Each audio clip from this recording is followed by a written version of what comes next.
can you tell us a little bit about why you're elevating sanctions against Russia right now? I just felt it was time. We've waited a long time. I thought that we'd go long before the Middle East. And Mark, as you know, we did the Middle East plus 7. So we did 7 different wars from Pakistan and India to so many. Azerbaijan, Armenia.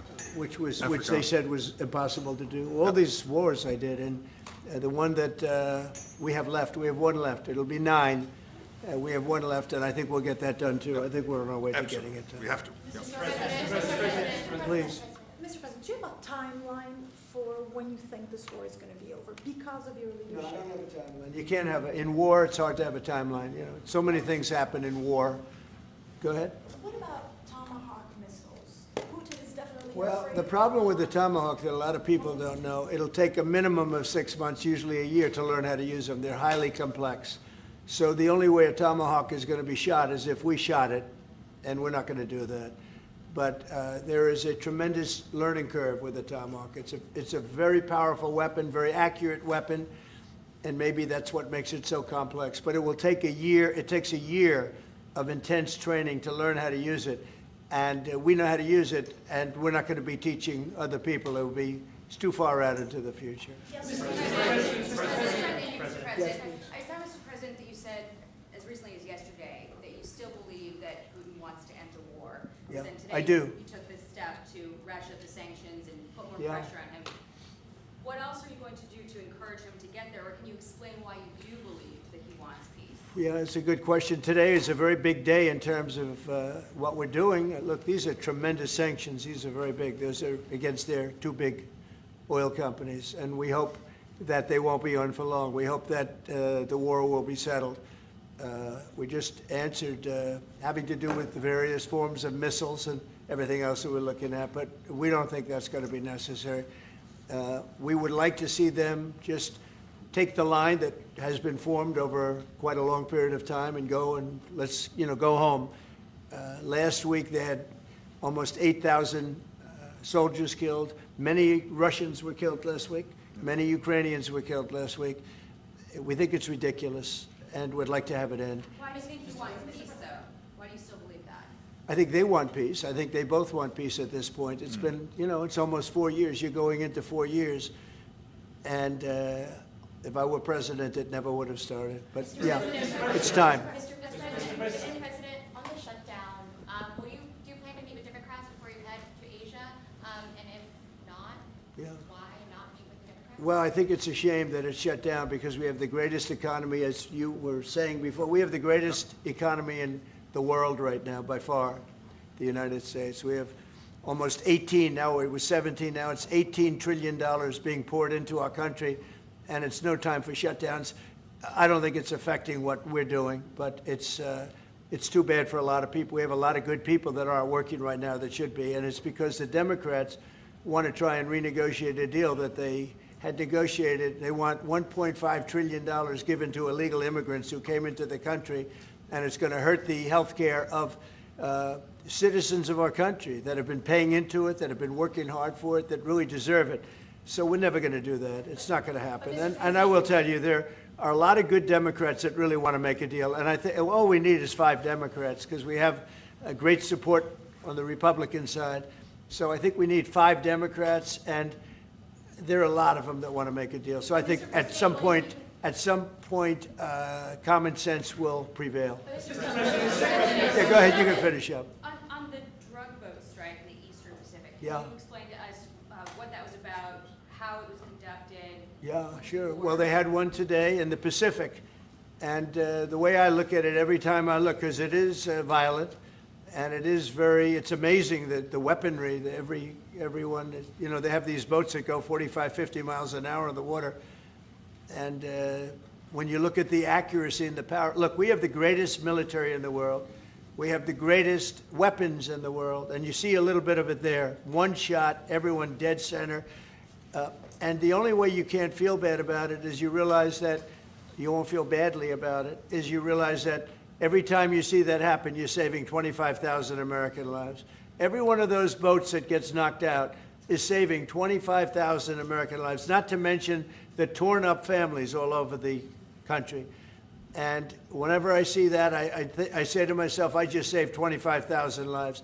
I will say that there are very few boats traveling on the water right now.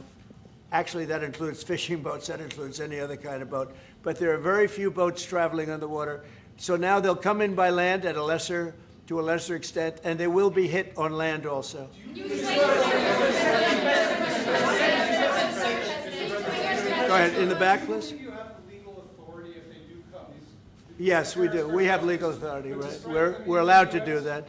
And if we do by land, we may go back to Congress. But we have, this is a national security problem. They killed 300,000 people last year, these drugs coming in. They killed 300,000 Americans last year, and that gives you legal authority. We have a national security, really, I will say this. When you look at the people we're dealing with, and we know them, we know the people coming in, we know the boats, we know everything else. We're allowed to do it. It's in international waters. If we don't do it, we're going to lose hundreds of thousands of people. Now, they'll be coming in by land a little bit more because they're not coming in by boat anymore. There are no boats in the water. There are no more boats. We know the boat almost immediately. You know, it's pretty unusual when you see somebody with a fishing rod and 5 engines on the back of the boat. You know, you don't need that to go fishing. Wait. And we will hit them very hard when they come in by land. And they haven't experienced that yet, but now we're totally prepared to do that. We'll probably go back to Congress and explain exactly what we're doing when we come to the land. We don't have to do that, but I think, Marco, I'd like to do that. You may respond to that if you want. Yeah, well, I mean, the question is, bottom line, these are drug boats. If people want to stop seeing drug boats blow up, stop sending drugs to the United States. But does it matter if it's in the United States? Well, these are all in international waters. The boat. Would you do a strike in the United States, or if Northern Well, that's a different matter. Now you're talking about a law enforcement matter. In this particular case, there are people traveling on international waters headed towards the United States with hostilities in mind, which includes flooding our country with dangerous, deadly drugs. And they're going to be stopped. And that's what's happening. And in the case last week, you saw there was a submarine. It was a submarine. It was a submersible. That's a drug boat all the way through. We know what these boats are. The president just said it. We track them from the very beginning. We know who's on them, who they are, where they're coming from, what they have on them. You know, if you're running drug boats, you're in grave danger. And drug usage is way down, and drug usage coming from the sea, they call it ocean drugs, a little term that they use, the ocean drugs, is very close to non-existent right now.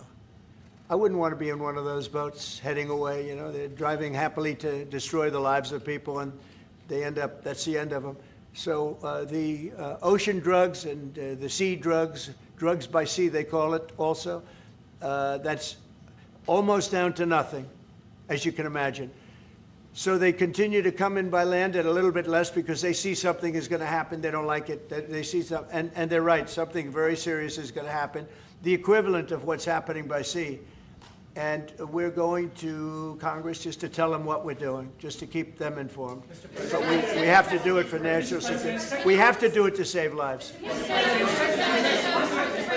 Bessent said that Vladimir Putin had not been honest and forthright in his talks with you. Just wondering if you could tell us a little bit more about your feelings about that. And also, if I may, to Munir Rutte, just your thoughts on whether Ukraine should get tomahawks. Thank you. Well, I think that in terms of honesty, the only thing I can say is every time I speak with Vladimir, I have good conversations, and then they don't go anywhere. They just don't go anywhere. So in that sense, but no, look, he's fighting a war.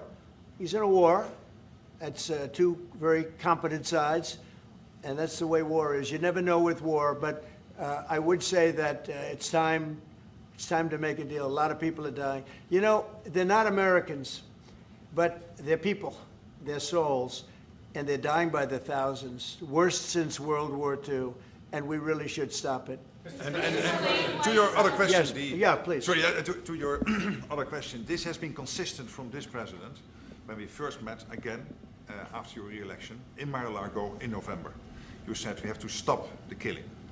This is close to your heart, and this is your vision. That's why this war needs to end. When it comes to tomahawks, whatever system, it's up to individual nations to decide whatever they want to supply to Ukraine. NATO doesn't take a position, but I can assure you this. When the president called me in July and said we want to again send weapons into Ukraine, paid for by our allies, the Canadians and the Europeans, That was an important moment, and that is now taking place, and the ambassador, myself, we're working hard at this. Already a couple of $1 billion of weaponry into Ukraine from the US, paid from our allies. So I'm not going to comment on about the Tomahawks, but when it comes to the US and all the support for Ukraine, it is there and it is close to the President's heart, and I know this. I will say this, and Mark can say it better than anybody. The European nations and Canada have really pulled together, and it's beyond even that. I mean, it's really beyond that. I was long with the beyond that. Australians and New Right. Zealanders, I mean, Japan, they all if you want to help. really add them up, we could really add them up. But NATO, basically, European and Canada and a lot of other nations, they've really band together. They are not happy about what's happening with Russia and Ukraine. They're not happy at all. Neither am I. Mr. President. Jeff? Sir, just changing this topic slightly, I see you've got the Yeah. model of the White House and the ballroom. Many people were surprised the entire East Wing is being demolished, because you had said initially that the ballroom would just touch Yeah, or would not well, touch certain it. areas What are being, happened? yeah, Can you tell us certain, what happened? certain areas are being left. We determined that after really a tremendous amount of study with some of the best architects in the world, we determined that really knocking it down, trying to use a little section, the East Wing was not much. There was not much left from the original. It was, over the course of 100 years, it was changed, the columns were removed, and it was a much different building. Then a story was added on in 1948,